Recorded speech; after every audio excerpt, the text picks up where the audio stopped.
Alkisah.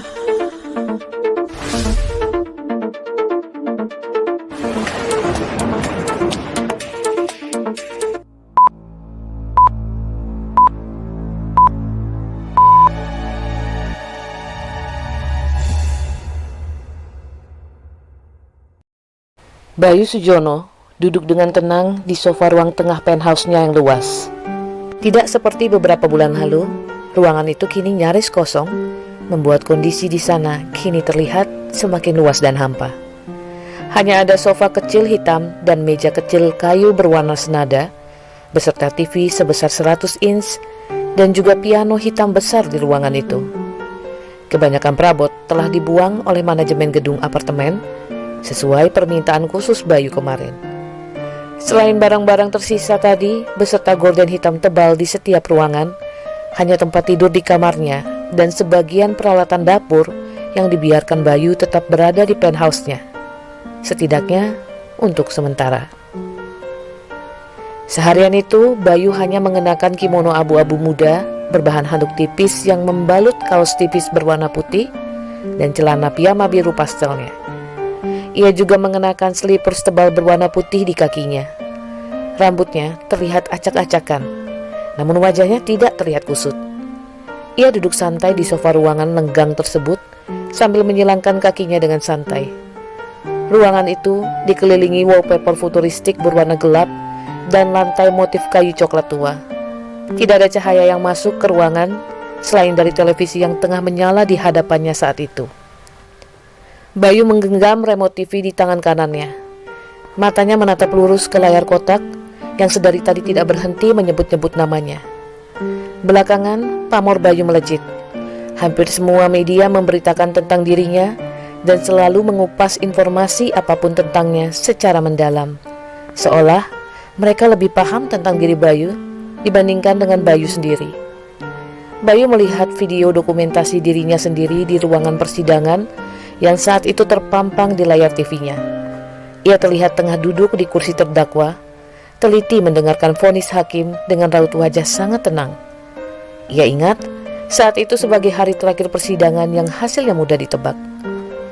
Bayu menyandarkan punggungnya di sofa, kemudian sedikit memperbesar volume TV untuk mendengar jelas narasi berita di tayangan tersebut.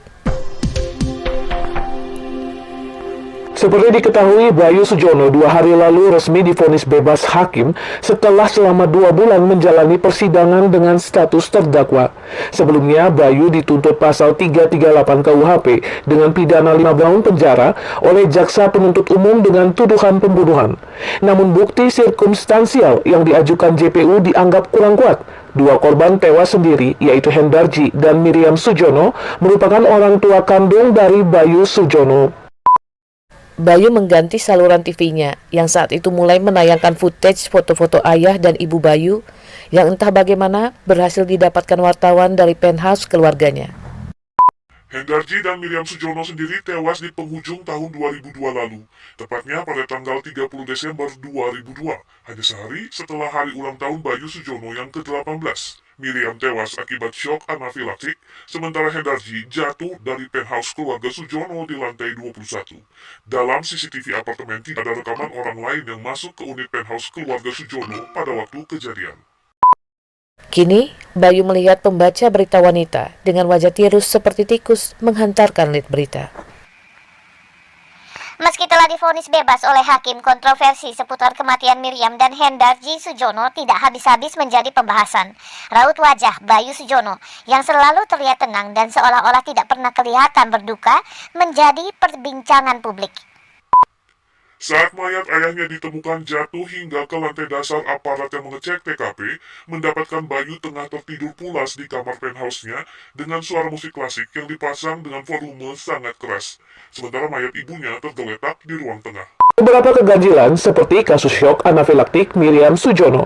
Kerabat terdekat Miriam mengatakan bahwa akibat dari alergi beratnya, sejak kecil Miriam tidak pernah mengkonsumsi makanan apapun yang mengandung kacang. Begitu juga dengan Hendarji Sujono yang tewas 6 jam setelah perkiraan kematian Miriam. Sesuai rekonstruksi kejadian, saksi ahli pihak Polda Metro Jaya menyatakan bahwa postur tubuh Hendarji Sujono dan tinggi dinding balkon penthouse tidak memungkinkan jatuhnya tubuh Hendarji secara tidak disengaja. Bayu terpaku di saluran terakhir. Ia melihat seorang pria kurus tengah baya dengan rambut berwarna seperti keperakan tengah menjadi narasumber tamu acara dialog dengan seorang pembawa acara wanita. Ia mengenal betul pria itu. Profesor Yosef Sialagan adalah psikiater terkemuka yang pertama kali melakukan serangkaian tes dan wawancara padanya. Seingat Bayu, Profesor Yosef sebenarnya dijadwalkan menjadi saksi ahli dari pihak JPU dalam persidangan. Namun ia batal datang karena kepentingan mendadak tertentu dan kemudian diganti oleh anggota timnya. Profesor, Anda dan tim Anda adalah orang-orang yang dipercaya ya oleh pihak Polda Metro Jaya untuk menjalankan serangkaian tes psikologis kepada Bayu Sujono. Karena hasil tes ini sudah terbongkar ke publik melalui persidangan, boleh kita kilas balik lagi nih Profesor. Apa sebenarnya isi hasil tes yang diuji kepada Bayu tersebut? Tanya si pembawa acara kepada Profesor Yosef. Ya, memang ada beberapa tes yang kami jalankan ya kepada saudara Bayu saat itu, termasuk beberapa kali wawancara. Di antaranya ada beberapa tes seperti tes intelektualitas, emosi, kepribadian, dan lain-lainnya. Dan memang Bayu ini tergolong sangat cerdas. Dari hasil tes intelijensia yang dijalankan, ia mencatat skor IQ senilai 158 yang membuatnya berada di kategori jenius. Memori, daya tangkap, logika, dan juga kemampuan analisanya, semua dari yang bersangkutan itu masuk kategori istimewa. Namun memang ada beberapa yang menjadi catatan penting bagi kami mengenai Bayu sejak awal, dan memang masih membutuhkan evaluasi lebih mendalam. Apa isi catatan penting tersebut? Apakah berkaitan dengan fakta yang sempat mengemuka dari persidangan bahwa Bayu Sujono mendapat diagnosa sebagai seorang psikopat? Kalau tidak salah, anggota tim Anda juga secara eksplisit menyebut hal ini ya dalam persidangan. Memang ada diagnosa ke arah sana. Beberapa hasil tes terhadap Bayu seperti PCLR hair, PCL-SV, dan macam-macam metode tes tertulis, serta juga wawancara berulang, menunjukkan kecenderungan ASPD atau Antisocial Personality Disorder yang tinggi dalam diri yang bersangkutan. Skor hairnya memang mengelompokkan Bayu di kategori tersebut. Sifat khas Bayu memang sedikit unik ya, jadi sikap antisosial tersebut memang jelas bahkan jika dilihat dari sekedar karakter.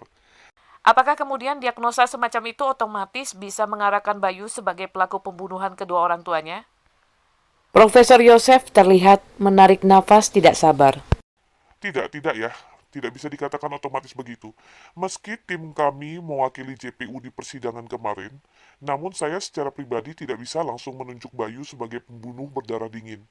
Untuk mengetahui kecenderungan atau potensi seseorang yang mungkin masuk kategori ASPD untuk menjadi pembunuh berbahaya, perlu dilakukan analisa dan tes lebih mendalam.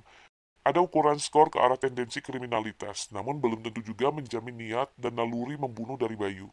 Baik psikopat, sosiopat, dan semacam maligna narsisis itu memiliki kemiripan, namun belum tentu juga memiliki naluri pembunuh. Tidak seperti gambaran yang banyak dalam film-film dan TV. Terkadang kekejaman mereka bisa dari segi verbal atau lain-lainnya. Terkait potensi membunuh, kami memang sempat melakukan tes visual sekali untuk melihat perbesaran pupil mata, kecepatan deru nafas, dan hitungan detak jantung dari foto per foto yang kami tunjukkan pada yang bersangkutan. Namun belum bisa juga dikatakan akurat.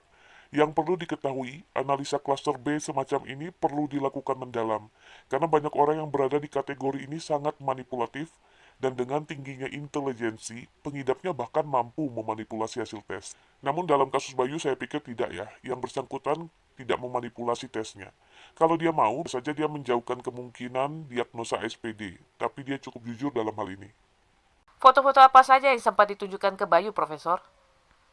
Kami menunjukkan misalnya foto korban tewas, pembunuhan-pembunuhan, gambar darah, gambar kasus kekerasan, penyimpangan seksual, dan lain-lainnya. Kami juga mengajukan beberapa pertanyaan spesifik seputar kasus-kasus kriminal berat dan ringan. Namun saat itu belum ada kecenderungan ketertarikan berlebih dari diri Bayu. Ya, seperti kami utarakan tadi, butuh evaluasi lebih mendalam untuk menentukan tendensi kriminal sadistis semacam itu.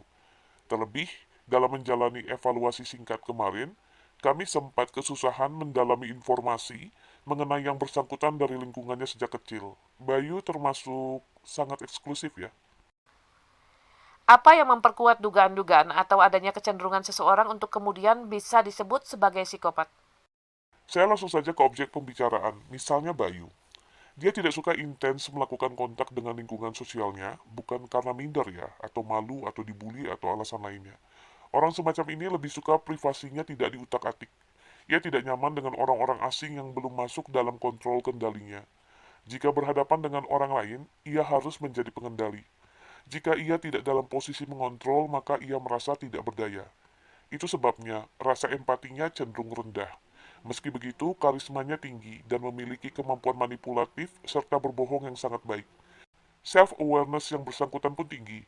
Ia teliti menganalisa perlahan, namun tajam. Ia sadar betul jika dirinya memiliki intelijensia tinggi. Tipikal orang-orang seperti ini tidak peduli dengan norma yang ada. Ia bahkan tidak akan merasa bersalah jika melanggarnya. Ia tidak memiliki rasa takut, rasa bersalah, bahkan kesusahan menjalani hubungan dengan hangat seperti orang lainnya. Singkatnya, psikopat itu seperti madness without confusion. Penderita memiliki pola pikir tidak normal, namun sadar bahwa pemikirannya tidak normal. Di kategori ASPD sendiri, ada psikopat dan sosiopat. Perbedaannya lebih kepada sosiopat itu terbentuk, bisa akibat trauma di masa kecil, benturan di kepala, dan lain-lain semacamnya. Sosiopat juga masih lebih memiliki emosional dibanding psikopat. Psikopat itu natural dan biasanya lebih terorganisir dan tenang. Ada indikator lain yang bisa mengukur separah apa seseorang bisa tumbuh menjadi psikopat? Misalnya sampai membunuh, Profesor? Ya itu tadi, ukuran Hare sebenarnya cukup jadi pedoman.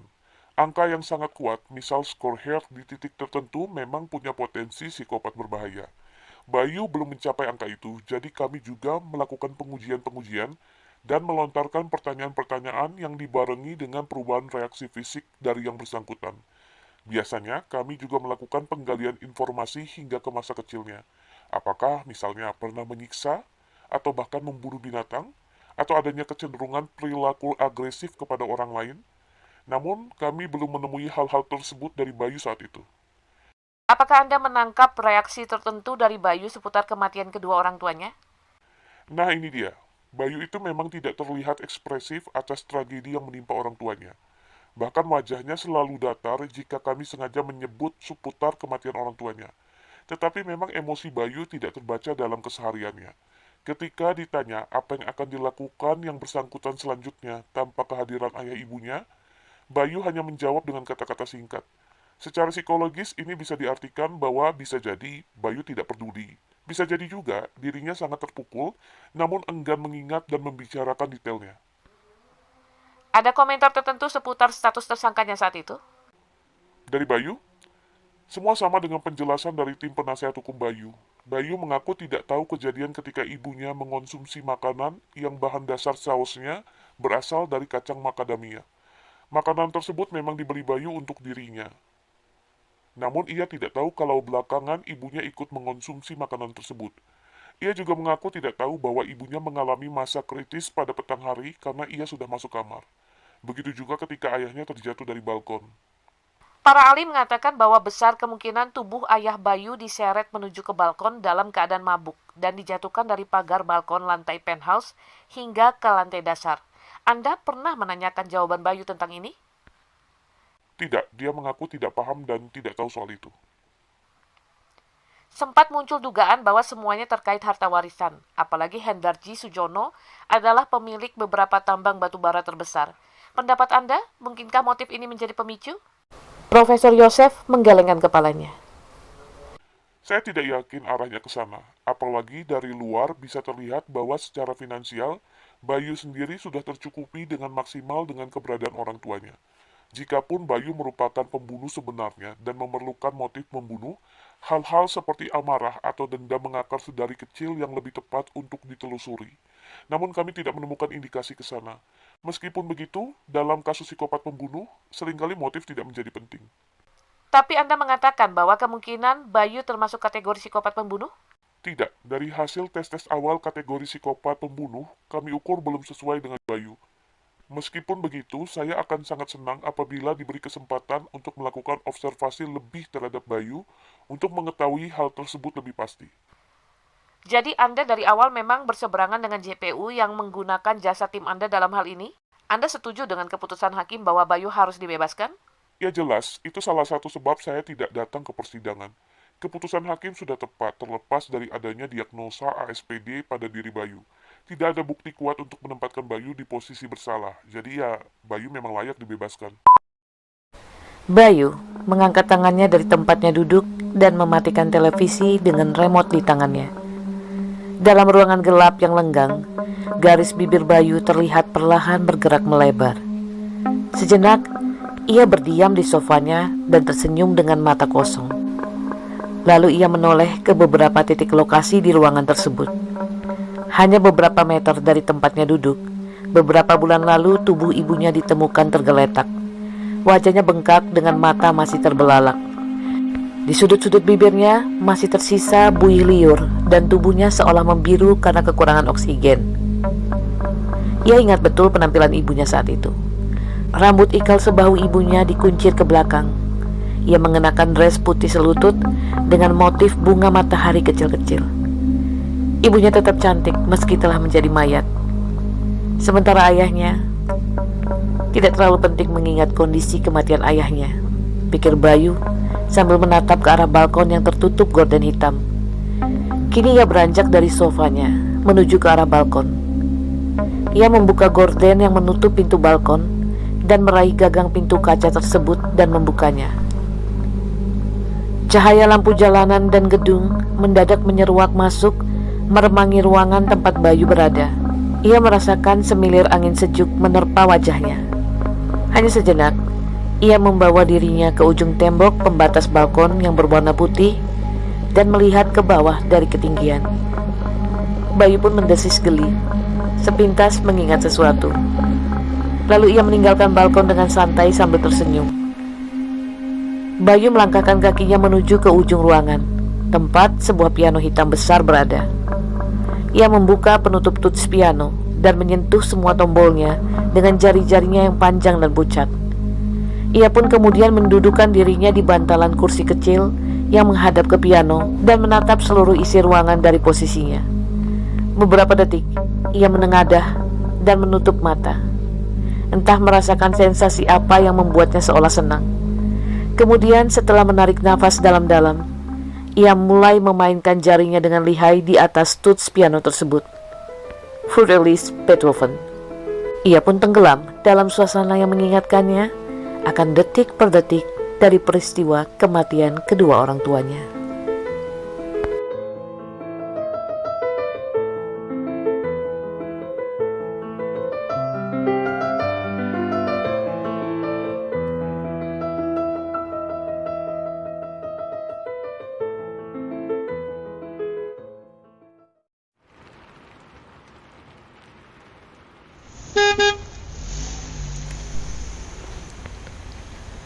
Hujan yang tumpah sejak pagi mereda petang itu, menyisakan genangan air di jalanan yang basah.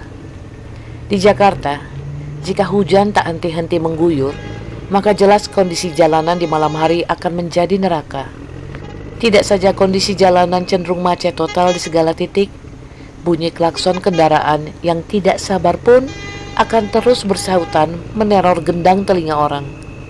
Kemudian di akhir perjalanan, para pengendara tersebut emosi yang memuncak akan dilampiaskan di bawah atap rumah masing-masing. Neraka Jakarta. Setelah berjalan menempuh jarak sejauh 1 km dari lapangan tempatnya rutin bermain basket demi menghindari macet, Albert Sialagan berhenti tepat di seberang gedung tua setinggi 25 lantai yang berwarna kelabu.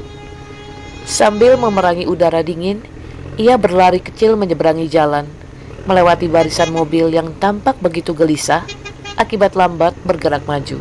Baik mobil-mobil yang tak henti saling membunyikan klakson tersebut dan juga jalanan masih terlihat seolah mengembun akibat sisa-sisa hujan.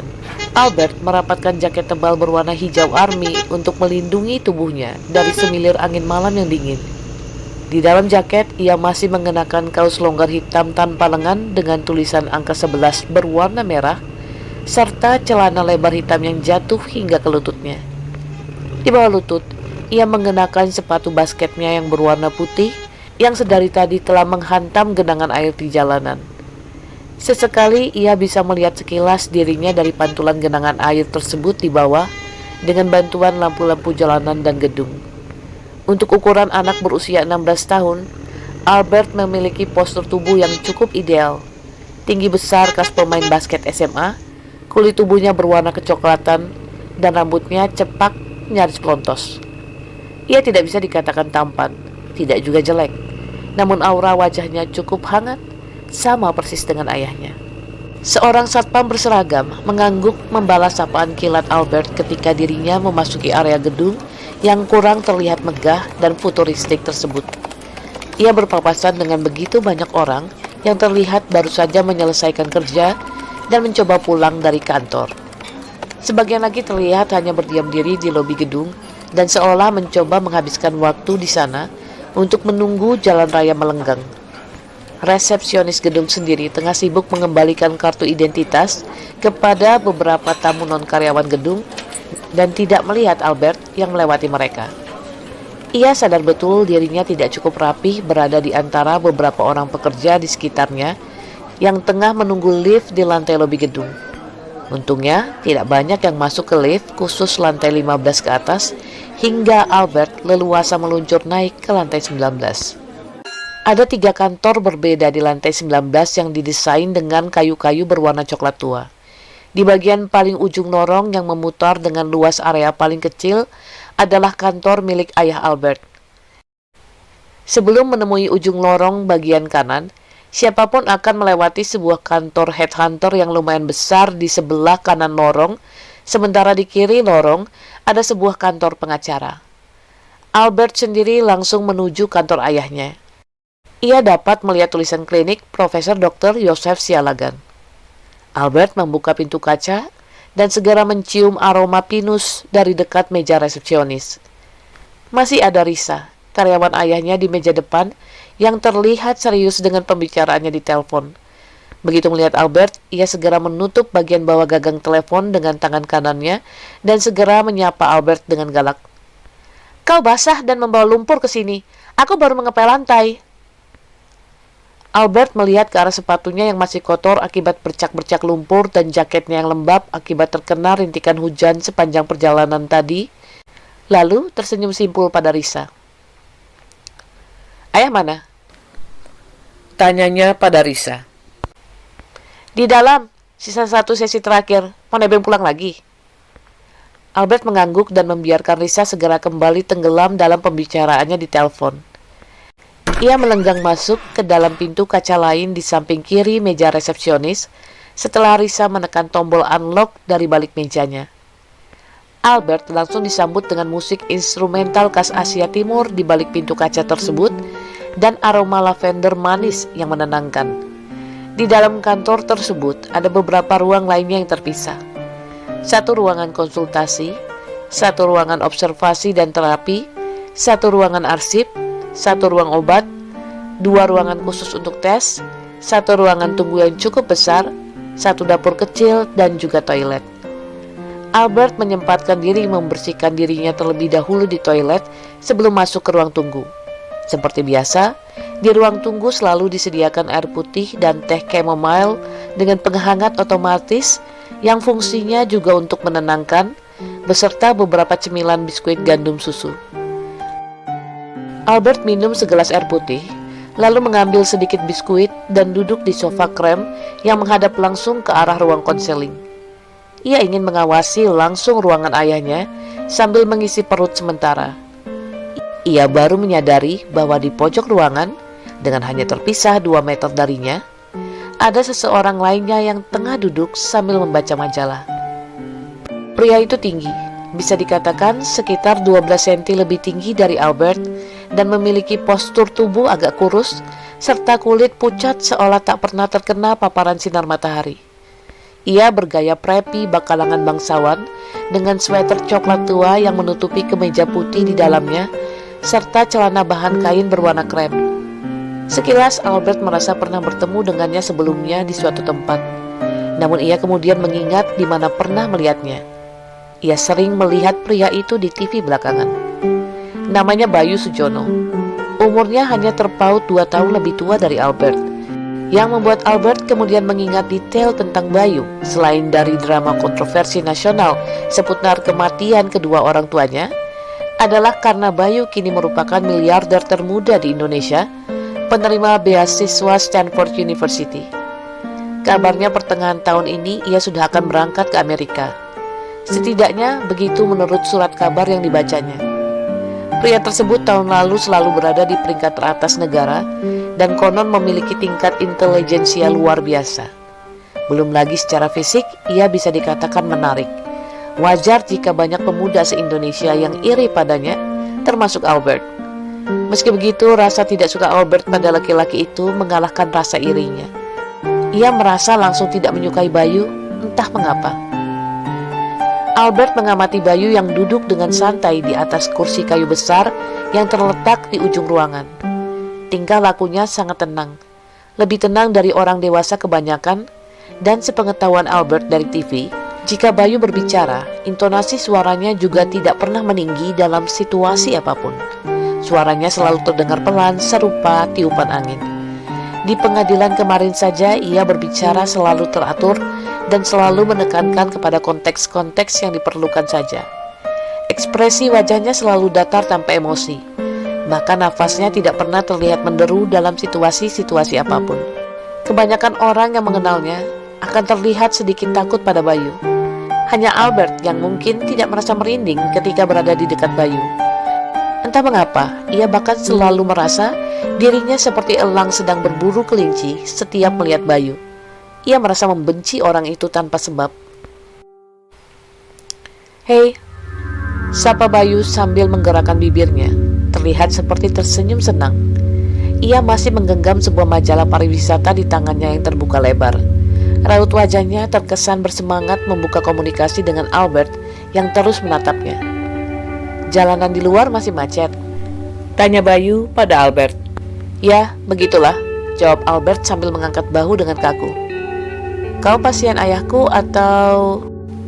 Bayu tersenyum tipis mendengar pertanyaan Albert. "Pasien baru, dan sudah selesai mengalami sesi konseling pertama dari setengah jam lalu," jawab Bayu santai.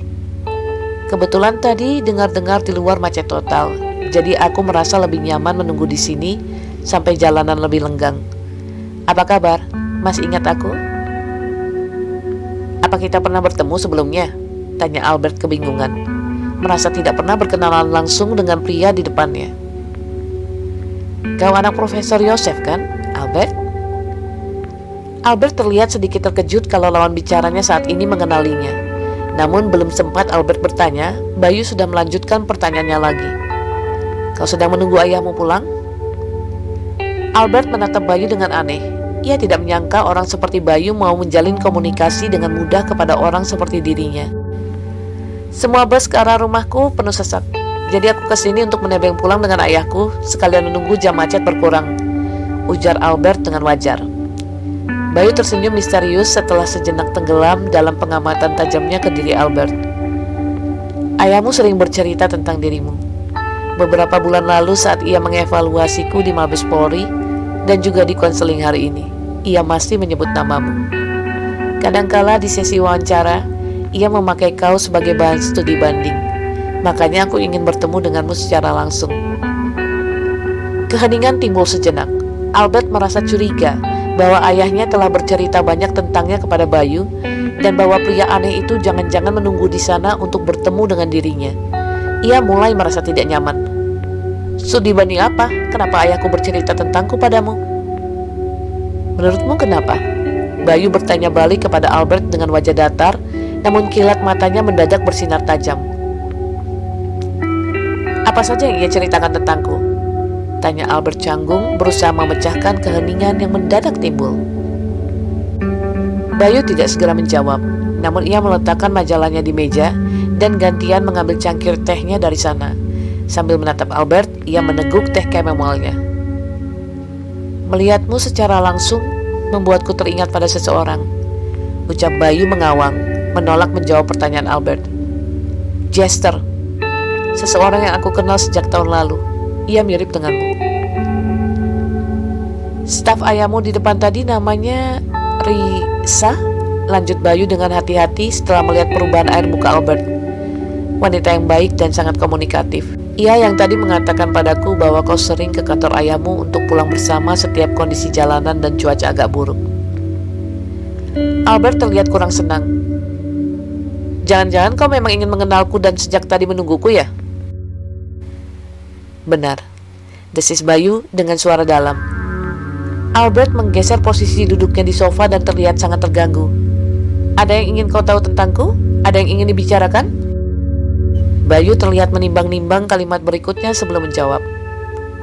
Aku penasaran, kau tidak ingin menjenguk ibumu di Jogja? Kau masih ingat bagaimana wajahnya? Albert menahan nafas sesaat ketika mendengar kata ibunya disebut. Ia sudah sangat lama tidak bertemu ibunya. Namun Bayu segera menangkap kegelisahan Albert dan tersenyum tipis. Aku calon mahasiswa Departemen Psikologi, jadi cukup tertarik saat mendengar kasus-kasus tertentu seputar depresi akut. Tapi pasti berat rasanya bagi kau mendengar kabar buruk tentang ibumu secara terus-menerus, apalagi bagi ayahmu yang memang seorang psikiater. Albert mengepalkan tangan dengan kesal. Itu bukan urusanmu. Ibu Albert memang tinggal di kota terpisah dengan Albert dan ayahnya. Sejak Albert kelas 5 SD, Ibu Albert harus dirawat di rumah sakit jiwa di Jogja akibat perilaku yang cenderung suicidal.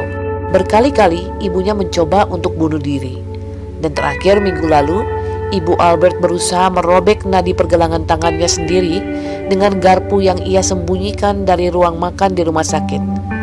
Albert tahu benar ayahnya sering terpukul dan tak berdaya jika mendengar kabar buruk seputar ibu Albert. Albert dan ayahnya sendiri pindah dari Jogja ke Jakarta ketika Albert menginjak kelas 1 SMP, meninggalkan ibunya yang dirawat di sebuah rumah sakit jiwa di sana. Aku kasihan pada ibumu. Dia pasti sangat sedih ketika adikmu meninggal. Albert menatap Bayu dengan heran. Bagaimana mungkin pria itu tahu banyak tentangnya? Ia menghembuskan nafas dengan kesal. Ia heran, kenapa orang seperti Bayu perlu tahu detail cerita seputar ibunya dan ia semakin tidak nyaman. Aku tidak mengerti kenapa kau harus memikirkan kondisi ibuku di saat kisah seputar tragedi keluargamu sendiri mengguncang masyarakat. Seharusnya kau sendiri lebih fokus pada perkembangan kesehatan mentalmu daripada mempelajari kehidupanku. Bayu terdiam di tempatnya dan suasana mendadak hening.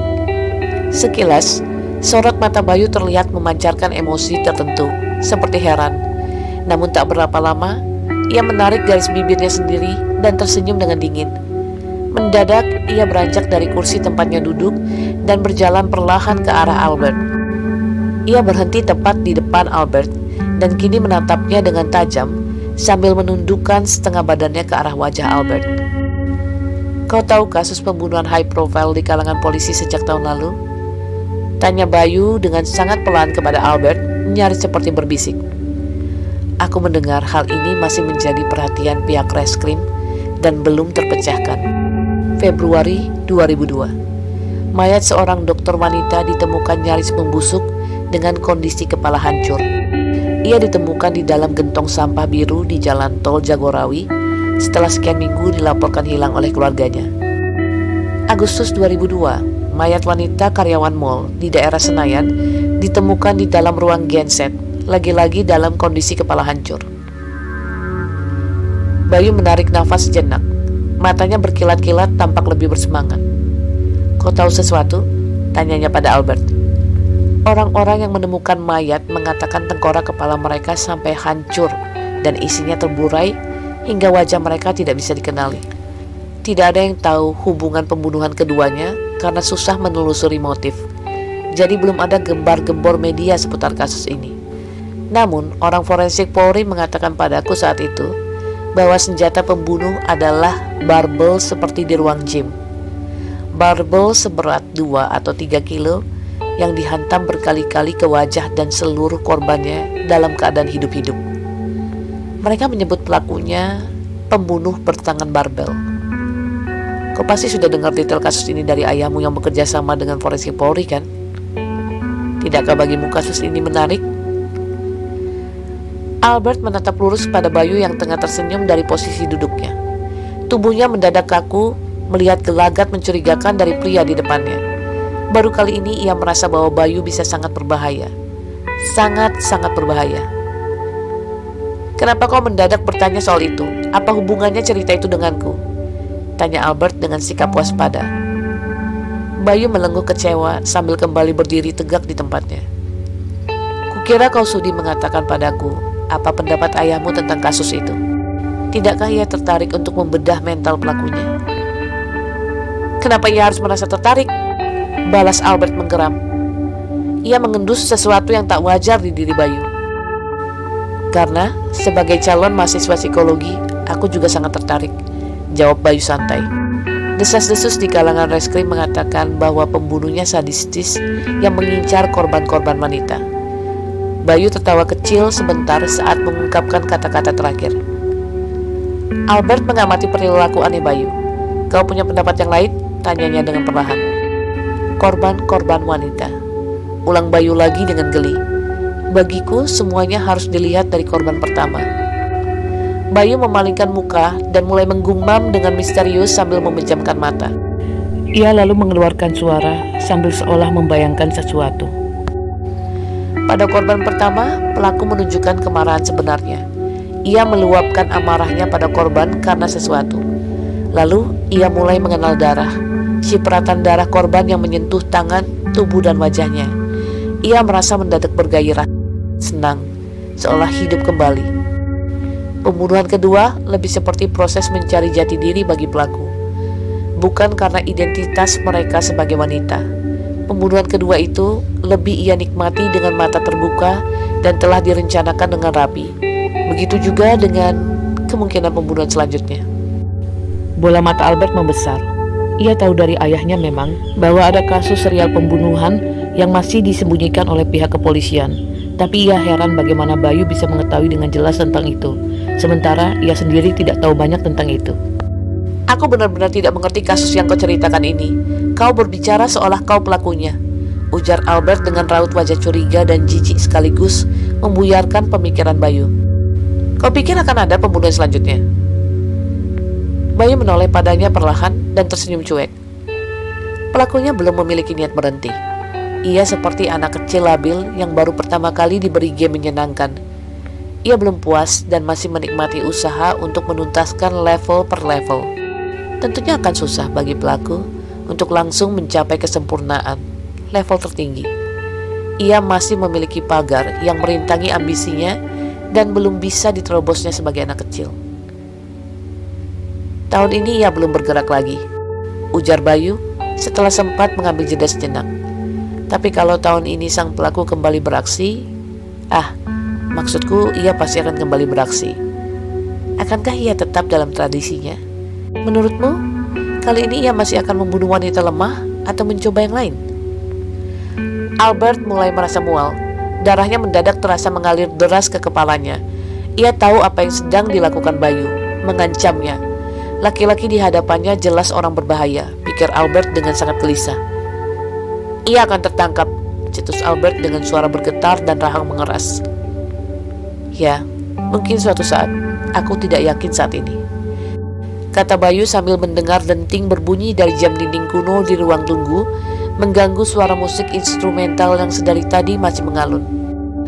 Albert melihat jarum jam menunjukkan waktu jam 7 malam. Kau berbicara seolah mengenal betul pelakunya. Jangan-jangan kau... Bayu terkekeh dan memandang mata Albert yang melotot bengong dengan geli. Kurasa aku memang kenal pelakunya, potong Bayu dengan ekspresi datar dan intonasi suara yang sangat tenang dan teratur. Kau tidak akan tahu, bisa jadi kau juga mengenalinya atau bahkan bertemu dengannya nanti. Pria ini monster, pikir Albert meradang. Dan ia entah mengapa seolah sengaja mengatakannya padaku. Apa maksudmu aku harus peduli? Apa hubungannya denganku? Tanya Albert pada Bayu. Bayu membuat sudut acuh di bibirnya.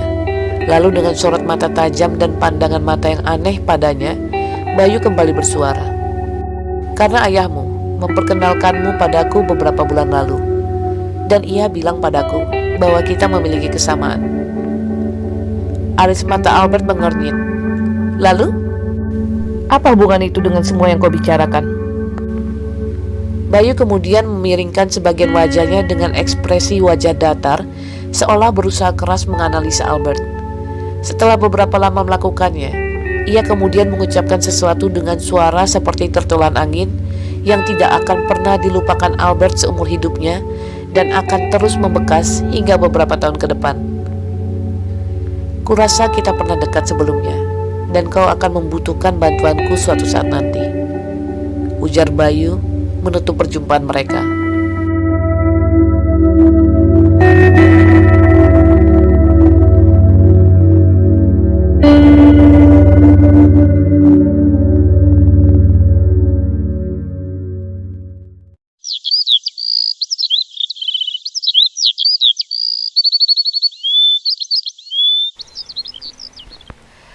Hanya sekitar 1 minggu dari saat pertama ia menjumpai Bayu, Albert terbangun agak terlambat di tempat tidurnya pagi itu.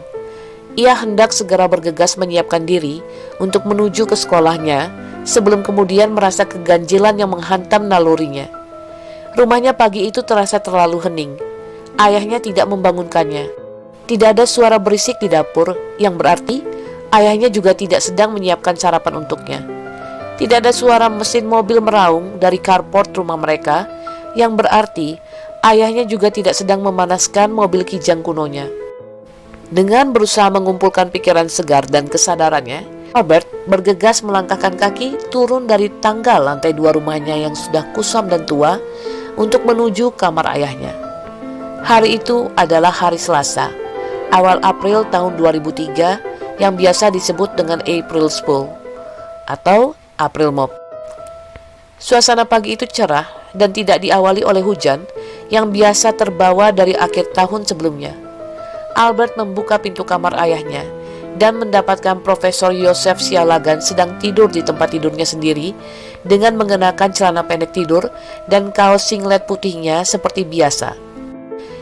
Yang berbeda pagi itu hanya kepala ayahnya sudah hancur total.